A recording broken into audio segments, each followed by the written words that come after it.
So I just saw it and it was okay. It was an okay movie. First thing I want to point out about the movie is the fact that it's completely over the top. All the characters, sequence of events, and dialogues are just over-exaggerated caricatures of themselves. The over-the-top nature also extends to the horror visuals of this movie. Like the leper that attacks the kid in this movie is so completely cartoonish and ridiculous, but it works within the context of this movie. I feel like all the scares are more reminiscent of like a carnival spook house than they are of anything realistic or trying to be actually scary to you. And I like that because it feels like it gives the movie character. However, one of the problems with this is the fact that I didn't find anything in this movie scary. I mean, I was in suspense for the characters, but like I wasn't in any more suspense than I would be if I just watched like any random action movie. Like I'm not gonna be in my bed and go, oh my god, I was afraid of that thing I saw in the movie. That's not gonna happen. I wasn't scared by anything. And this is definitely the result of the horror visuals being so completely removed from reality that I just couldn't believe in any of it. It feels more like an adventure movie starring kids that need to kill a monster with a horror twist to it. The horror scenes did a really good job of setting a spooky atmosphere, and they mostly did that through the visuals. This film had really good visuals. I liked how CGI was only used whenever it was completely necessary. Like I can see a lesser movie using the leper and having that be a completely digital effect, so I appreciate the fact that in this movie it was a guy in a costume. Everything except for the painting lady, which looks completely fake, everything was pretty believable, and it helps me not get distracted by the fact that, oh yeah, this is CGI. I also really liked the cinematography in this movie. Everything was shot pretty well, and I liked how there was purpose to the camera movement. One thing that undercuts how much I could enjoy the film, though, was the sound. This movie sounds terrible. The music was so generic, it was really distracting. Like, I understand that a crescendo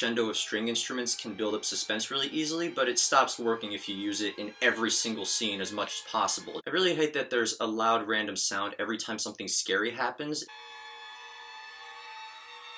It was so annoying and they did it every single time. I was literally plugging my ears during the horror scenes because it was so obnoxious to listen to. Bill Skarsgård as the clown was fine, but there's not much to say. There wasn't much to his character. All the child actors were pretty good, and I appreciate that the story was not just treated as filler between the scary scenes. That being said, a lot of my problems are with the story. The first half of the movie is very repetitive. You just know we're gonna go one by one with each kid. Each of them will experience something scary, narrowly avoid the clown, and then we move on to the next kid. It gets repetitive after a while. It also feels like they crammed too many things in one movie. The Jewish kid and the black kid left no impression on me whatsoever due to how little they do in the movie. The subplot with the bully was so quickly wrapped up that it felt completely unnecessary. It's really weird how none of the characters are self-aware enough to not wander off alone and also not walk towards what is obviously bait for them to walk towards, especially after they clearly understand that there is a monster clown trying to kill them. Even though this film is definitely flawed, I'd say it was a good movie overall, so I would give this movie a 6 out of 10. Yeah, that looks good.